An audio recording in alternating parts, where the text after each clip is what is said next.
My dear countrymen, in my opinion, a dangerous example is set in the last act relating to these colonies. The power of Parliament to levy money upon us for raising a revenue is therein avowed and exerted. Regarding the act on this single principle, I must again repeat, and I think it my duty to repeat, that to me it appears to be unconstitutional. No man who considers the conduct of the Parliament since the repeal of the Stamp Act and the disposition of many people at home can doubt that the chief object of attention there is, to use Mr. Grenville's expression, providing that the dependence and obedience of the colonies be asserted and maintained. Under the influence of this notion, instantly on repealing the Stamp Act, an act passed declaring the power of Parliament to bind these colonies in all cases whatever. This, however, was only planting a barren tree that cast a shade indeed over the colonies, but yielded no fruit. It being determined to enforce the authority on which the Stamp Act was founded, the Parliament having never renounced the right, as Mr. Pitt advised them to do, and it being thought proper to disguise that authority in such a manner as not again to alarm the colonies, some little time was required to find a method by which both these points should be united. At last the ingenuity of Mr. Grenville and his party accomplished the matter, as it was thought in an act for granting certain duties in the British colonies and plantations in America, for allowing drawbacks, etc., which is the title of the act laying duties on paper, etc. The Parliament having several times before imposed duties to be paid in America, it was expected, no doubt, that the repetition of such a measure would be passed over as an usual thing. But to have done this without expressly asserting and maintaining the power of Parliament to take our money without our consent, and to apply it as they please, would not have been, in Mr. Grenville's opinion, sufficiently declarative of its supremacy, nor sufficiently depressive of American freedom. Therefore it is that in this memorable act we find it expressly provided that money shall be levied upon us without our consent, for purposes that render it, if possible, more dreadful than the Stamp Act.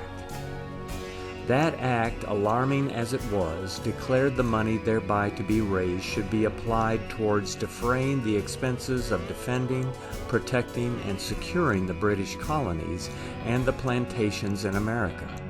And it is evident from the whole act that by the word British were intended colonies and plantations settled by British people, and not generally those subject to the British Crown. That act, therefore, seemed to have something gentle and kind in its intention, and to aim only at our own welfare. But the act now objected to imposes duties upon the British colonies to defray the expenses of defending, protecting, and securing His Majesty's dominions in America. What a change of words! What an incomputable addition to the expenses intended by the Stamp Act! His Majesty's dominions comprehend not only the British colonies, but also the conquered provinces of Canada and Florida, and the British garrisons of Nova Scotia, for these do not deserve the name of colonies. What justice is there in making us pay for defending, protecting, and securing these places? What benefit can we, or have we ever, derived from them? None of them was conquered for us, nor will be defended, protected, or secured for us. In fact, however advantageous the subduing or keeping any of these countries may be to Great Britain, the acquisition is greatly injurious to these colonies.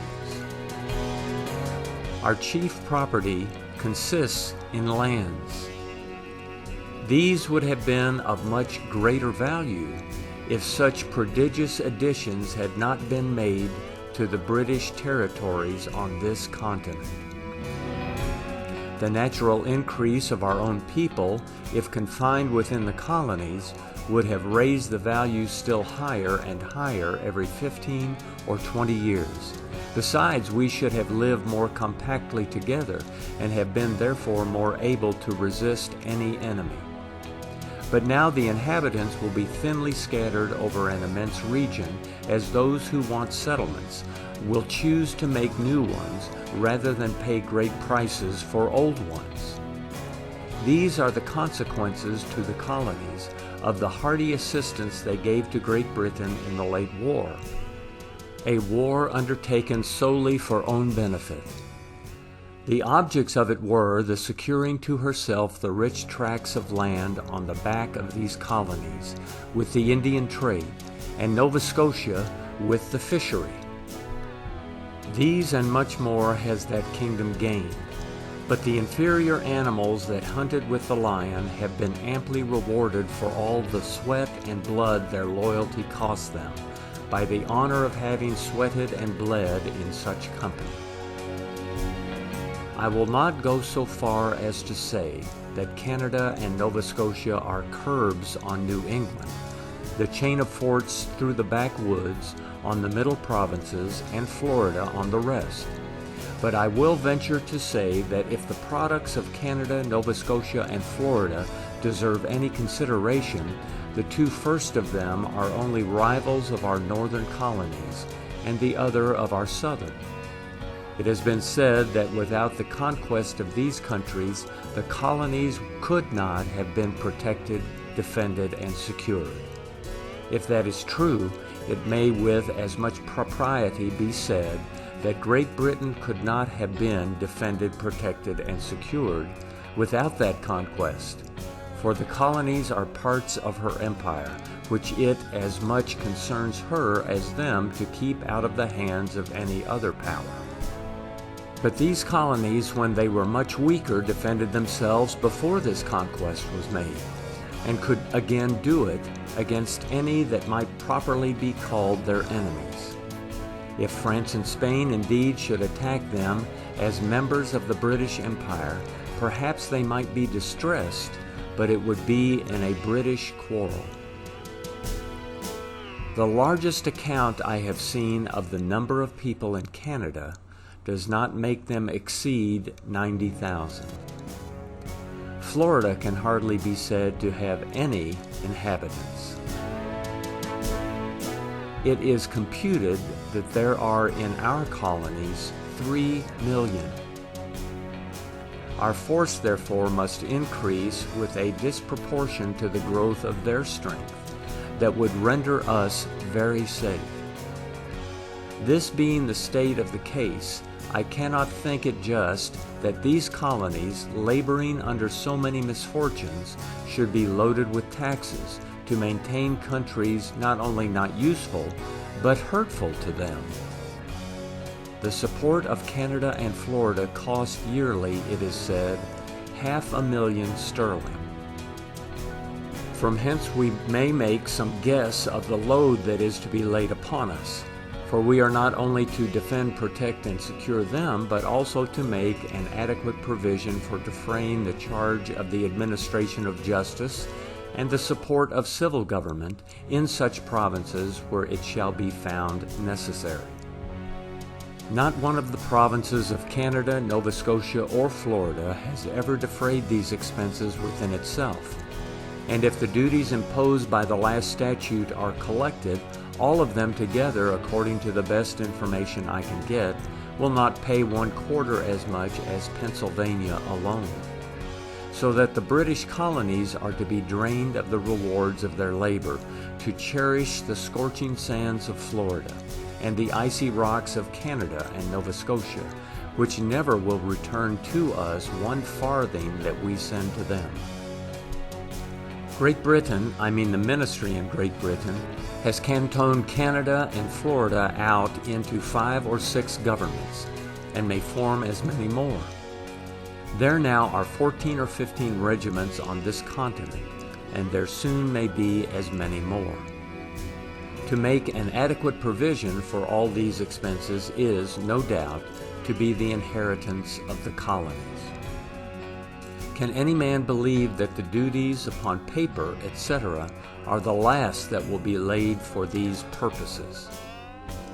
It is in vain to hope that because it is imprudent to lay duties on the exportation of manufactures from a mother country to colonies, as it may promote manufactures among them, that this consideration will prevent such a measure.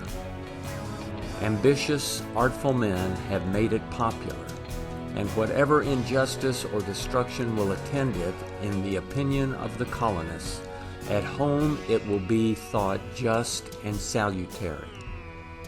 The people of Great Britain will be told, and have been told, that they are sinking under an immense debt, that great part of this debt has been contracted in defending the colonies, that these are so ungrateful and undutiful that they will not contribute one mite to its payment, nor even to the support of the army now kept up for their defense and security, that they are rolling in wealth and are of so bold and republican a spirit that they are aiming at independence, that the only way to retain them in obedience is to keep a strict watch over them, and to draw off parts of their riches in taxes, and that every burden laid upon them is taking off so much from Great Britain.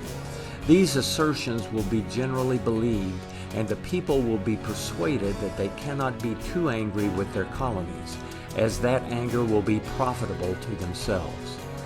In truth, Great Britain alone receives any benefit from Canada, Nova Scotia, and Florida, and therefore she alone ought to maintain them. The old maxim of the law is drawn from reason and justice, and never could be more properly applied than in this case. Qui sentit commodum, sentire debet et onus. They who feel the benefit ought to feel the burden.